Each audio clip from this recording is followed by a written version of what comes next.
What's up, nation?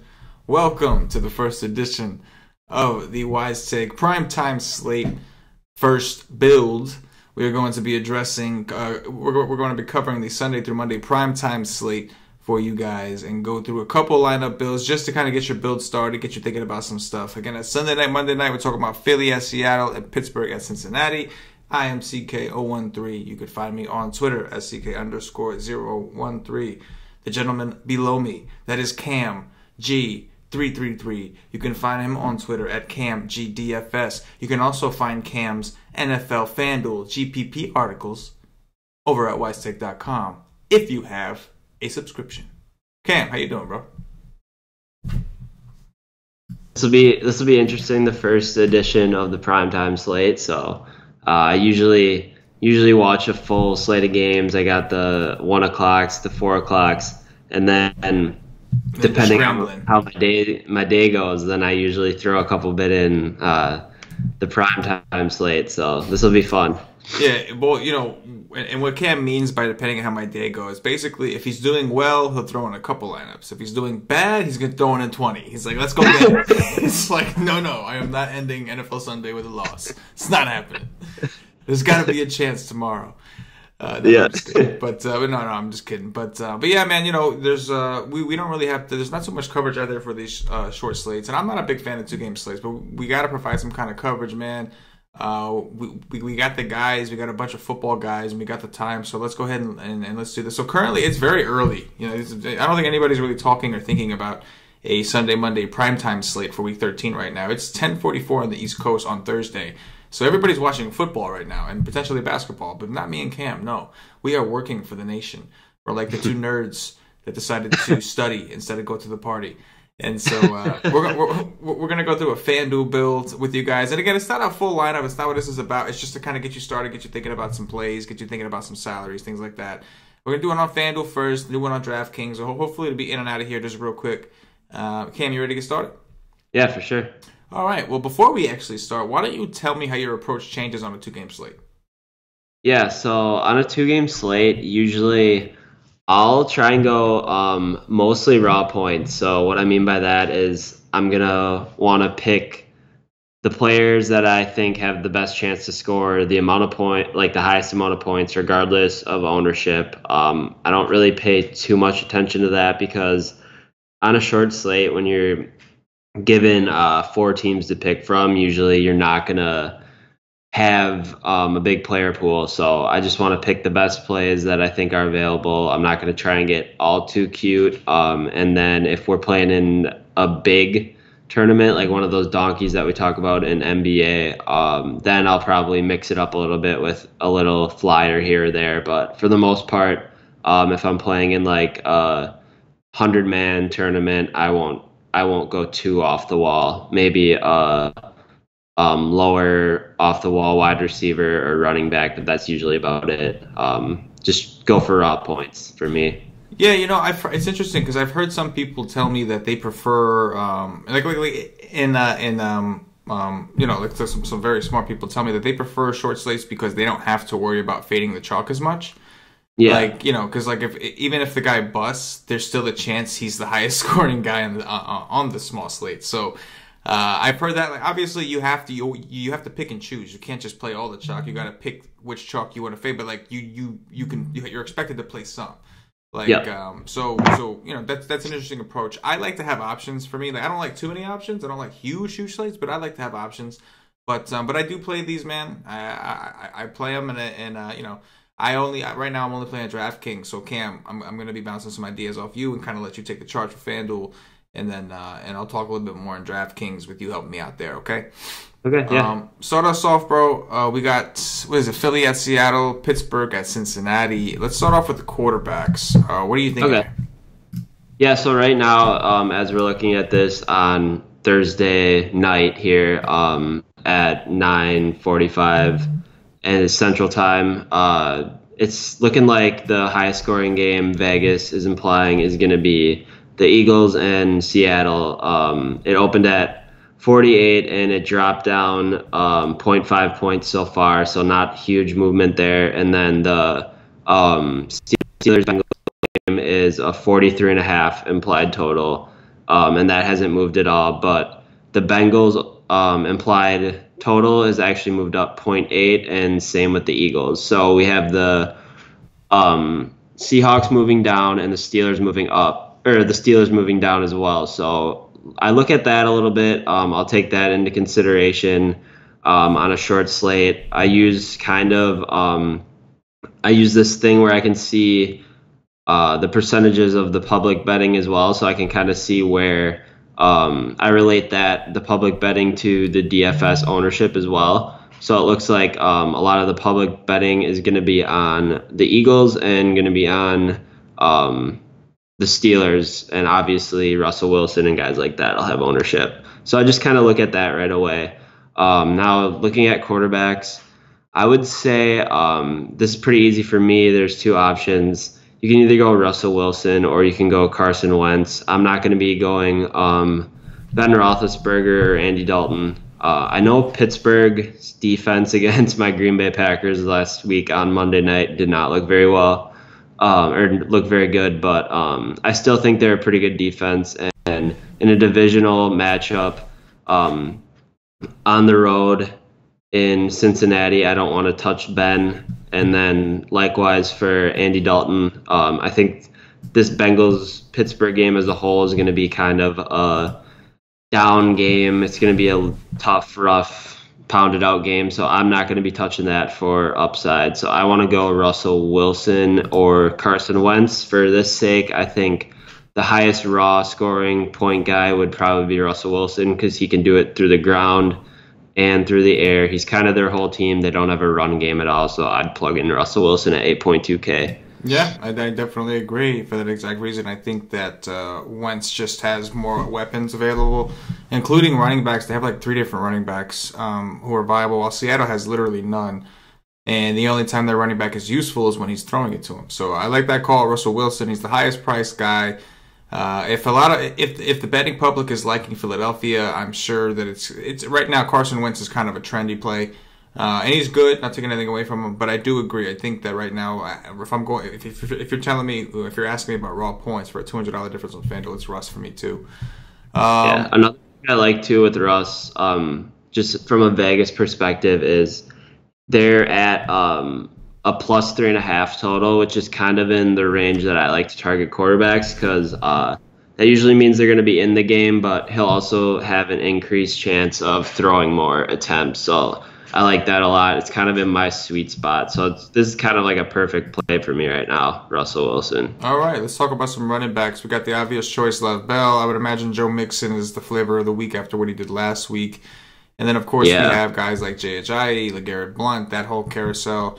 And then if we want to go super cheap, we do have guys like J.D. McKissick, who I think makes way more sense on DraftKings if you're going to do that. But yeah, what are we doing here? Is Bell like a plug and play? Is this one of those situations where we know he's chalky, but we try to make it work anyway? Yeah, this is really tough looking at this list. Like it's Lev Bell, and then you jump down 3K more to Joe Mixon, and then after that you're getting a bunch of platoon guys who you have really no idea the carries that they're going to get. I would say any given day you could have Ajayi, LeGarrette Blount, or Corey Clement for Philly kind of come out as that lead guy.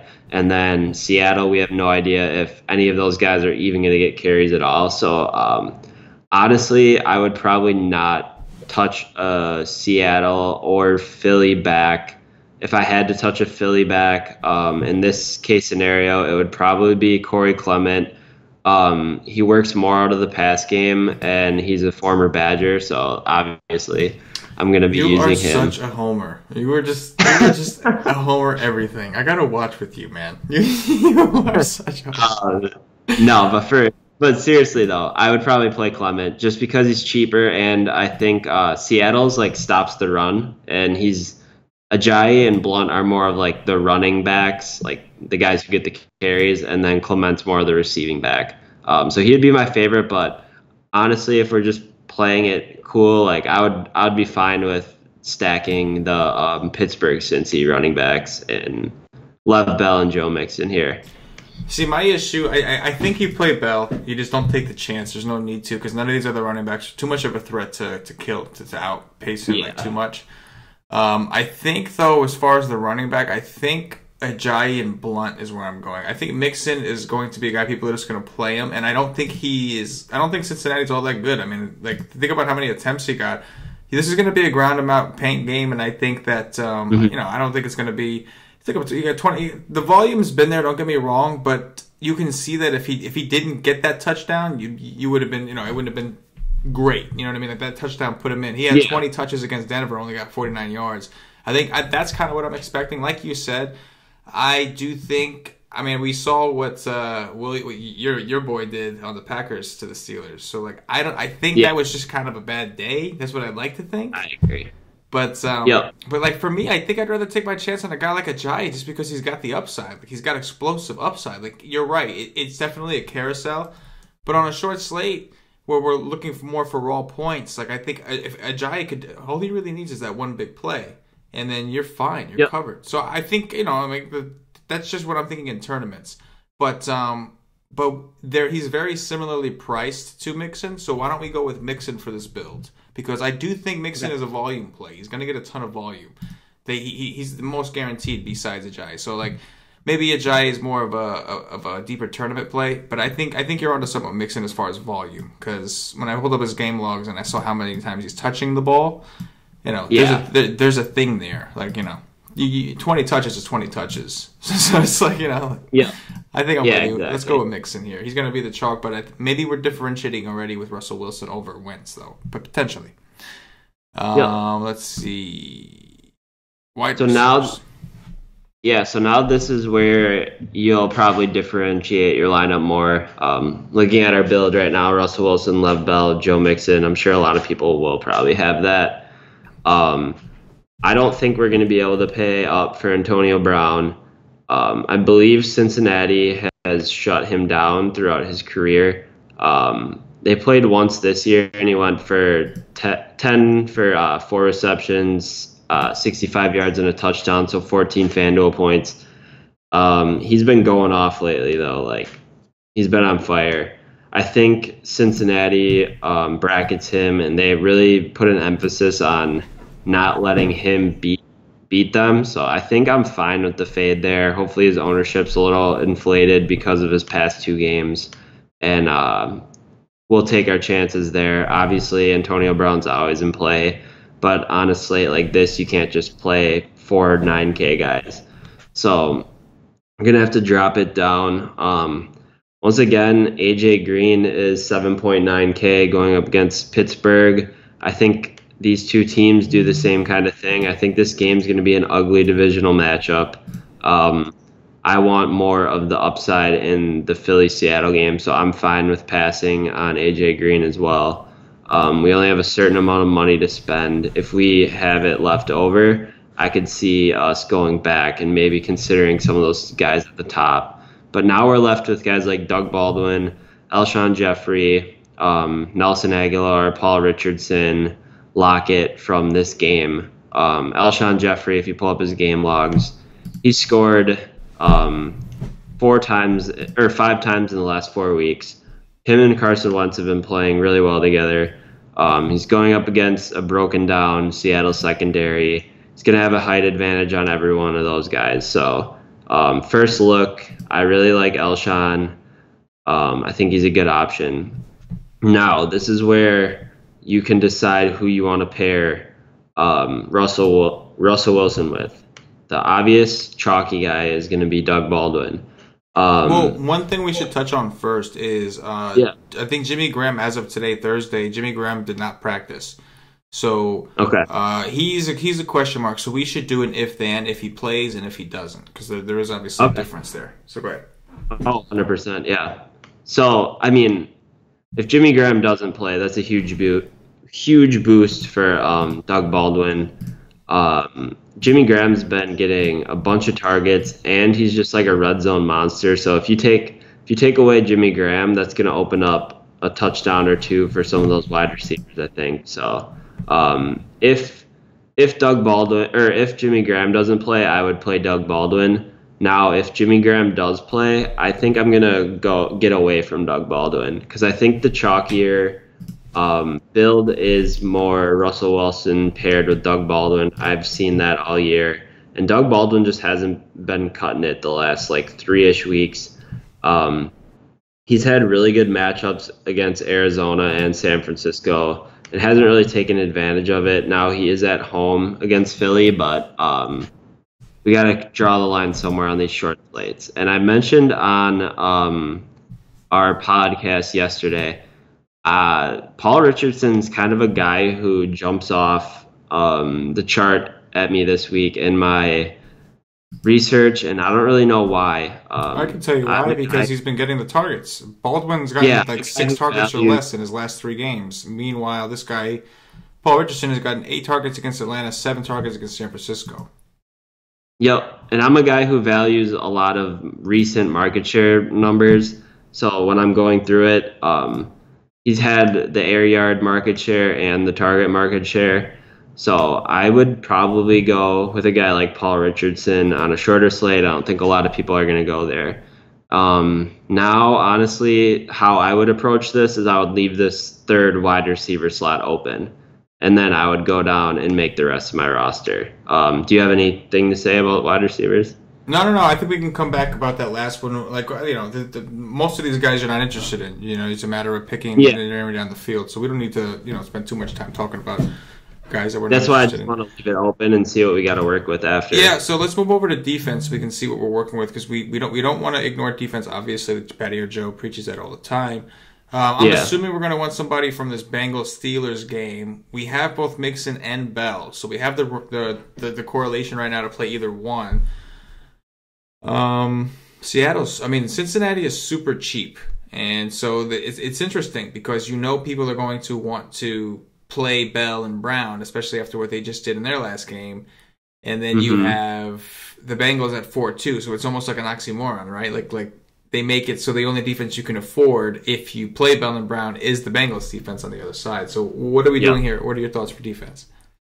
Honestly, looking at these defenses, I think the only one that I don't really want to play would be Seattle. I don't trust their secondary right now. I think a lot of their playmakers are in their secondary, and like losing those guys, I think that kind of takes away their upside for tournament value. Obviously, they still have a pretty solid front 7, but I just would rather pay somewhere else. Steelers against Andy Dalton. Andy Dalton throughout his career has been really bad against pressure. I think they just had a really bad game last week. In this game, they'll be fired up to play Cincinnati in Cincinnati. They're going to want to win, especially after that performance on Monday night. So I definitely have interest in the Steelers. And then I think the Eagles are viable as well. I think they're a really good defense, but I'd rather play them at home. So I would say Pittsburgh here, maybe. Yeah, I think Pittsburgh is going to be the chalk build. Rightfully so. They should be the chalk build. They're definitely the safest on the board. If you're looking for safety, I think that they are the way to go, especially because their price isn't going to kill you. They're only $200 to $300 more than the other 2 options you'd play. I do think that maybe, it's interestingly enough, if you are doing the fade with Bell, Brown, seeing as how we're fading Brown, I do think there is merit to trying the Bengals. We are, we're not taking too many offensive guys from there, so we're basically saying we don't expect a lot of scoring. The only issue with the Bengals, I think, is big play upside's a little down. Like you're worried that Big Ben's going to be a little more conservative. They're going to hand off a lot. So if you're looking for big plays, like for tournaments, I think maybe I like what you said about about Seattle not being the right way to go, because I agree. Even though he's on the road, he's still Carson Wentz, and he's been pretty damn efficient. And there's just so many different ways to attack. So I think the Philadelphia Eagles defense is the playmaking one. We know Russ is going to throw a lot, so there's going to be a lot of opportunities for turnovers. So I'm torn between those two guys. And like one thing I'll say about Seattle. Philly. Oh, yeah. I think we should go Philly for this example. Yeah, let's go Philly for this example. And I know we're going to be super contrarian here because we're playing a Russell Wilson stack. So like Yeah. nobody's gonna on a 4-game slate. You got to do what you got to do, and we're saying Russell is gonna score, but we're also saying you know what we could do actually, if we switch this over to Seattle, and if Graham was out, right, just hypothetically, say Graham's not playing. If Graham's not playing, you could always play like a Tyler Lockett with the Seattle D and hope to double dip, because one thing, he's always a threat on special teams for a kickoff return. So we'll say that. But for this example, let's just say Graham is playing. And so if Graham is playing, like, just for contrarian purposes, we'll take a chance on the Eagles. A lot of people have a misconception of like that high scoring games are bad for defenses, but that's not necessarily the case, because a lot of high scoring games are going to have a lot of dropbacks and a lot of offensive plays, and there's a lot of opportunity for touchdowns and turnovers and sacks and things like that. So I think it's a pretty big misconception. A lot of the times when I'm playing GPPs, I don't look for big spreads. I look for like shorter or smaller spreads to kind of maximize the amount of plays and upside you can get out of your defense. So I think this is perfectly fine. It's definitely going to be contrarian in a GPP stat, playing your quarterback against your defense. Okay, let's go on over to kickers now. I would probably say Jake Elliott. He's been the most consistent. Chris Boswell, I had him last week, and although he did fine, they were going for 2 sometimes, which is kind of concerning when you're playing a kicker. You want him to kick it every possible time that you can. Blair Walsh, kind of a head case, and Randy Bullock, I don't know. He kind of sucks. So yeah, I think Jake Elliott's. If we could afford him, let's just try it. So we'll plug him in. We got 65 left. We can play. I'm assuming we're going to go, unless you want to play. If you don't want to play, I'm assuming Jimmy Graham's the guy you want to go with here. If he plays, yeah. Assuming he plays, that leaves us with 6,300 at wide receiver, just enough for Aguilar. What do you think? Yeah, I'm game with that. He's shown some big play upside this year.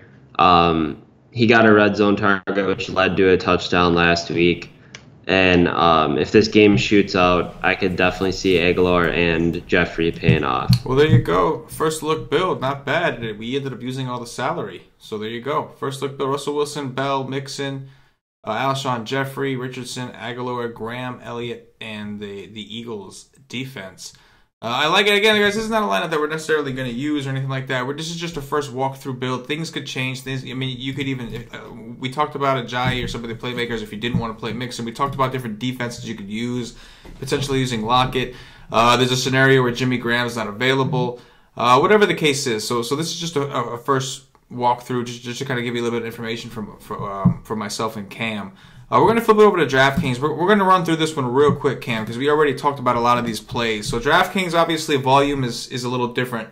You're not touchdown dependent here. Like Travis Kelce the other day was like 2 weeks ago was super chalk, and he ended up being a dud on FanDuel, but you had to have him on DraftKings because you got a 20 on DraftKings because of all the touches, because of all of the PPR.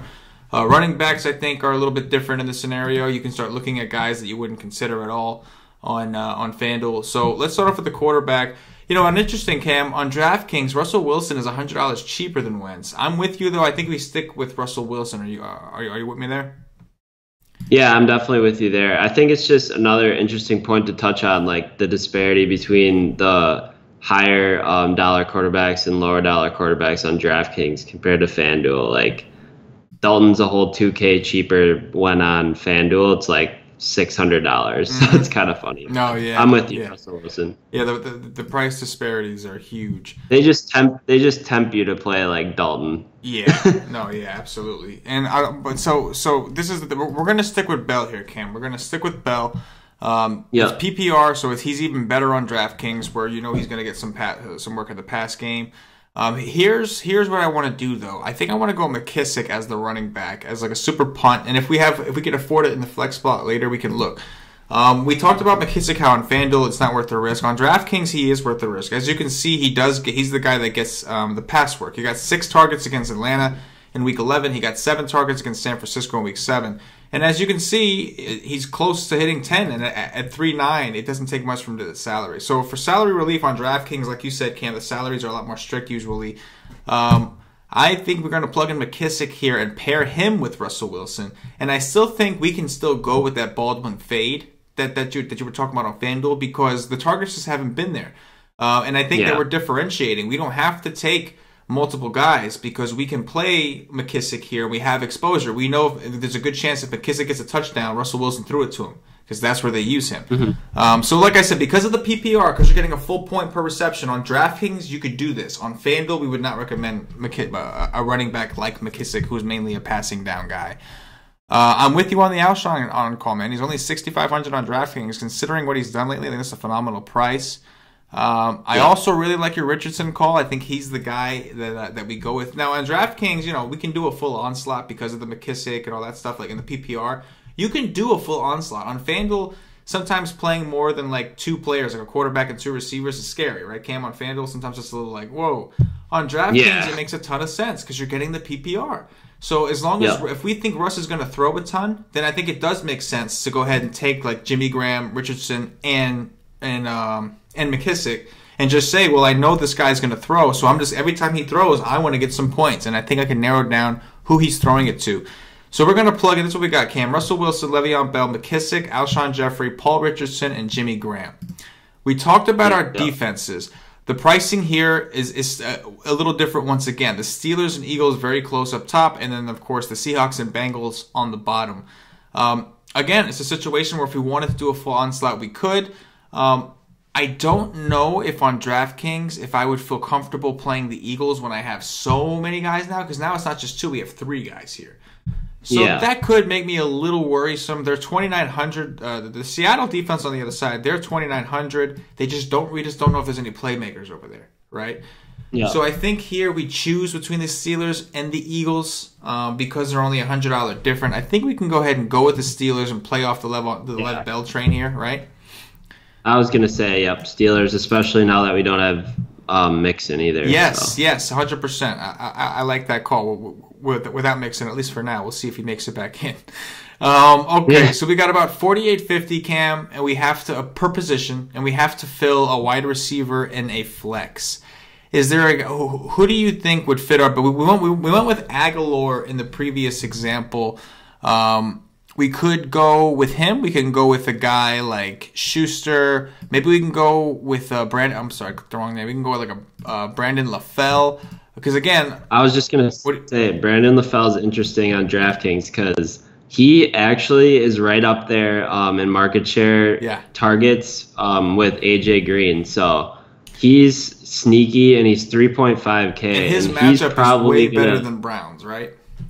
Yeah. And he's gonna get probably, I think his floor targets will be 5 in this one. I would say we could probably expect around 7 because of the Vegas line and everything. I think the Bengals will be down. They'll be throwing a lot more. So I think LaFell's an interesting play at 3.5K on DraftKings. Again, it's another situation where, look, he's significantly cheaper on DraftKings. He's 3.5. Understand the differences and why you can play some guys on some sites and why you can't play them on others. He's 3.5 on DraftKings. In his last 2 games, he's gotten 5 and 6 targets, and he's hit 2x pretty much. Well, no. I'm sorry, he was in the 4s. So now he's 3.5 on a 2-game slate. That is just value you can't pass up. He's gonna have a much better matchup than AJ Green on the other side. Well, actually, interestingly enough, Joe Hayden's out, so that is something that we have to consider. Hayden is now out. So that defense is going to hurt a little bit more, but I still think LaFell at 3. It's a price play, right? It's like he's just so cheap. You know what I mean? Yeah. Okay, that leaves us with 6-2 for the flex, and the only guy we're 100. Could you believe this? We're 100 short of Juju Smith-Schuster. Doesn't that always happen? Always, man. It always does. It really does. We're 100 short of Schuster. We if not him, we go all the way down to Mixon at 5.1 or Aguilar at 5. So we could leave salary on the table for. I think Aguilar is the guy I would go for here on DraftKings because Mixon doesn't get a lot of work in the pass game. So I don't think he has as much upside. So Aguilar would be the guy if we were comfortable leaving 1,200 on the table. But let me ask you a question. Would you rather play Aguilar and leave 1,200 on the table, or would you rather just pivot down to a cheaper defense and then go with Juju? I think personally, like if we're playing 2v2s, I would probably spend the salary on Schuster, and then I would play one of these other defenses just because on a short slate, I know like you can get caught in the trap of being like, I'm not gonna play my defense against, but like at the same time, your defense can just score on like a fluky play, and I've seen it happen so many times this year on a short slate where a defense can still get you viable points just off of like a fumble for a touchdown, which really doesn't affect any of your players it's going against. And I think Juju's in a really good spot with what I think is going to happen in this game with them bracketing AB. They'll probably focus on the two superstars for Pittsburgh a little bit more. Juju coming off a couple rest days, so I like him a lot, and I would probably just pivot down $100 on defense or whoever you want to play. Yeah, I like the call. So we can either go down to the Eagles, which at this point, if we were playing at least one of the Eagles' backs, I think would be good. But instead, we only have Alshon Jeffrey. So why don't we limit our damage? Let's just go with the Seahawks D here and take a chance. Maybe does that mean that we want to try to fit Lockett in here? Lockett is 4-1, so that's a possibility. If you wanted to pay down from Richardson, get up to Lockett, you could certainly do that. If you were to do that, though, here's the catch-22. If you were to do that, now you can afford the Steeler defense. So why don't you just take the Steeler defense? So again, this is just an example, just to give you different ways you can approach it, ways you can think about it. This would be an onslaught, definitely. But again, like Cam said, like on a 13-game slate, there's no way that I'm taking the defense against any of the players I have. On a 2-game slate, why not? I think we certainly could. Yeah. We can turn around here. I think we could play the Eagles defense, even against all this. I know I said that it's scary. It's scary, but it's a 2-game slate. Like Cam said, they can get. We saw the Saints one week give up 30-something or with 20-something points to Matt Stafford and still end up with like 30-plus DraftKings points because they had a bunch of picks and fumbles and all that return for touchdowns. So yeah, man, it's a 2-game slate. Anything can happen. There's a good chance none of these defenses do well. But you're going for tournaments, you want upside, right? The Eagles are one of the best upside teams on there. We know Russell Wilson's going to have to throw a lot. That's why we like all the options, because he's going to throw. So yeah, I think these pretty cool, man. It's a lot of fun. Hey, listen, if you guys like this stuff, do us a favor, click the thumbs up button on YouTube, subscribe to the YouTube channel. We're going to try to do this every week if it catches on. If it doesn't catch on, we're not going to do it because it doesn't make sense for us to spend our valuable DFS time nerding out and building these lineups. But hopefully you guys enjoy. Again, these aren't even lineups we're necessarily going to use. It's very early. It's still Thursday. Things, we're waiting on injury news still. But we just wanted to get you an idea of how to think, how to approach these 2-game slates on prime time. This way you're prepared for them rather than scrambling to set lineups after you have potentially lost your NFL Sunday, and then now you're scrambling, you're angry, you're panicking setting lineups. At least now, and even for me and for you too, Cam, regardless of what happens on the main slate on Sunday, we're going to be prepared for this primetime slate now just because we talked about it today. Yeah, exactly. Right. I'll already have one saved in my FanDuel account because we're right here. So yeah, that'll be nice. There we go, guys. Tempting. There we go. So hopefully you enjoyed the video. Again, you can find Cam on Twitter at KamG333. You can find me on Twitter at CK013. So for Cam, for myself, the entire Wise Take Nation, as always, good luck.